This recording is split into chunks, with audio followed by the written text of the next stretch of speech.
जो कहानी मैं आपको सुनाने जा रही हूँ वो कहानी है रामदीन की। रामदीन प्रति सुबह उठता, नहाता, नहाने के बाद वह सबसे पहले अपने पूर्वजों के मंदिर जाता। वहाँ जाने के लिए वह पैदल ही निकल पड़ता और मंदिर पहुँच के अपनी श्रद्धा भक्ति से पूजा पाठ करता और भगवान के ध्यान में लीन हो जाता और फिर वापस घर आता, अपने खेत की तरफ जाता और साथ ही साथ में अपने पशु पक्षियों का भी ध्यान रखता था। रामदीन अपने पशुओं से बहुत प्रेम करता था और उनको खाना वाना देने के बाद वह खुद अपना भोजन बनाने के लिए घर चला जाता था। खाना वाना खा के वह सो जाता था। प्रतिदिन उसका यही दिनचर्या था। एक दिन की बात है जब रामदीन स्नान करने के बाद अपने घर से मंदिर के लिए जा रहे थे।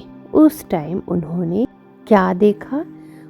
उन्होंने देखा एक बहुत ही बूढ़ी सी औरत रोड के किनारे बैठी हुई थी और मदद की भीख मांग रही थी। रामदीन ने बिना सोचे समझे उन्हें अपनी रोटी तथा पानी दे दिया ताकि वह अपना पेट भर सकें। उसके बाद उन्होंने एक अच्छी सी कुटिया में उनको आराम करने के लिए भी कहा और वह अपने घर की तरफ चल पड़े क्योंकि अब शाम ढलने को थी। घर पहुंच के वह खाना खाए और सो गए।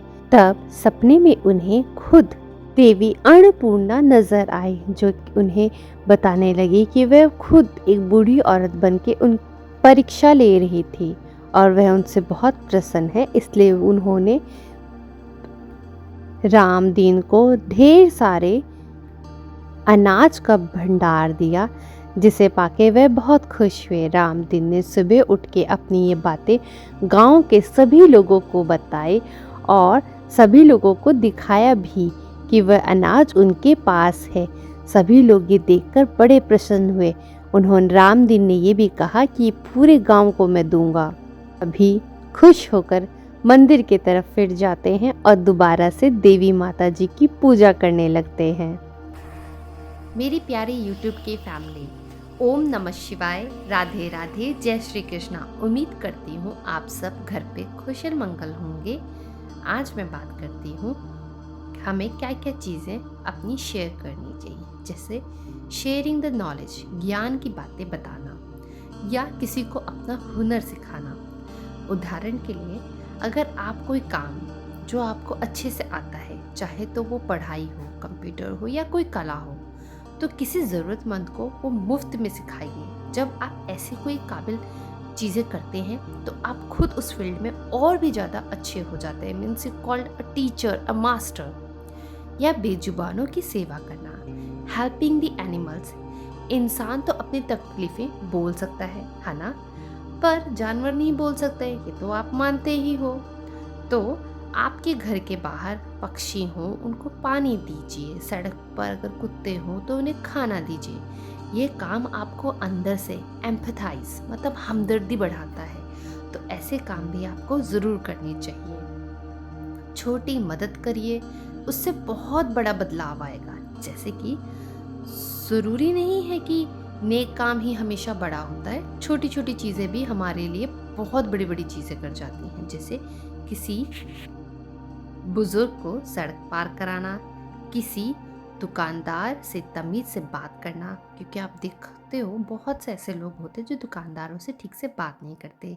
या किसी का परेशान दोस्त हो, उससे बात करके उसकी परेशानी सुन लेना, क्योंकि सुनने से भी ना सामने वाले का मन थोड़ा हल्का हो जाता है। ये छोटी छोटी चीज़ें आपको सोशल इंटेलिजेंस की तरफ लेके जाती हैं और इन चीज़ों को आप ध्यान से फॉलो करते रहेंगे तो आप अपने अंदर ही वो चेंजेस पाते जाएंगे। या पर्यावरण की हम रक्षा कर सकते हैं, इन्वायरमेंटल केयर। या आप, जैसे मैंने दिखाया था, छत पे आप कोई ना कोई पौधे लगा सकते हैं। अगर आप पौधे लगाएंगे तो वो ऑक्सीजन आप ही को तो देंगे, वो खिलेंगे तो आप ही की तो छत पे खिलेंगे। ऐसी चीज़ों को जब आप करते हो, आप सुबह शाम उनको पानी देते हो, आपके अंदर ना एक डिसिप्लिन आता है। तो ये चीज़ें आपको करनी चाहिए। और साथ ही साथ में ना आप ना थोड़े नेचर के क्लोज जाते हो, जो कि बहुत ही अच्छा होता है। आपका माइंड जो है वो स्ट्रेसलेस हो जाता है। बहुत जल्दी आपका एग्ज़ाम ओवर हो जाएगा। अब आपका नया सेशन आ जाएगा। अब आपको नई किताबों की ज़रूरत होगी। तो जो पुरानी किताबें हैं, उनका आप क्या करोगे? उनको तो आप ऐसे ही कबाड़ी वाले को दे दोगे। उससे अच्छा है आप ऐसे किसी बच्चे को दो जो ज़रूरतमंद हो, जो किताब खरीदने के पास जिसके लिए पैसे ना हो। ऐसे बच्चे को दो, वो उसको भी ज्ञान मिले। कोई बच्चा आपके आस-पास हो जो स्कूल ना जाता हो, तो आप जो स्कूल से सीख कर आओ, थोड़ा बहुत उसे सुनाओ, समझाओ। क्योंकि नॉलेज सिर्फ पढ़ने लिखने से नहीं होती है, सुनने समझने से भी आती है। तो आप देखो आपके आसपास कोई ऐसा है जिसको नीड है एजुकेशन की, तो आप उसे खुद एजुकेट भी कर सकते हो। ज़रूरी नहीं है अगर वो स्कूल नहीं जा रहा है तो आप भी अपनी तरफ से कोई हेल्प ना करो, आप उसकी हेल्प करो। अगर आप उसे मनी दे के हेल्प कर सकते हो तो मनी दे के हेल्प करो। अपनी पुरानी बुक्स दे के हेल्प करना चाहो तो पुरानी बुक्स दे के हेल्प कर सकते हो। आपने स्कूल में जो सीखा है वो बता कर के भी आप उसकी हेल्प कर सकते हो। बस मैं आपको यही बताना चाहती थी। जैसे कि आपने रामदीन को देखा, उसने कितनी हेल्प करी उन बूढ़ी लेडी की, और उन्हीं की वजह से उन्होंने खाना खाया। और देखो उन्होंने नेक काम किया, इसीलिए तो देवी माँ प्रकट हुई। उनको कभी भोजन की कमी महसूस नहीं होने दी। अगर हम दूसरों के लिए बिना स्वार्थ कुछ ना कुछ करेंगे तो हमारे साथ भी हमेशा भगवान अच्छा ही करेंगे। Thank you so much for watching my video. Hope you like and enjoy this video. मैं ऐसे ही AI जनरेटेड वीडियो आपके साथ शेयर करती रहूँगी। इसमें थोड़ा टाइम लगता है, लेकिन मैं अपनी कोशिश करती रहूँगी कि मैं जल्द से जल्द आपके साथ कोई नई AI वीडियो शेयर करूँ। आपको रामदीन की कहानी कैसी लगी मुझे प्लीज़ कमेंट करें। मेरी इस वीडियो को लाइक करें और ज़्यादा से ज़्यादा लोगों के साथ शेयर करें। आपका एक शेयर भी मेरे लिए बहुत वैल्यूबल है। आपका एक सब्सक्राइब हो, चाहे कमेंट हो, चाहे लाइक हो, वो मेरे लिए बहुत वैल्यूबल है। Thank you so much again. Thank you.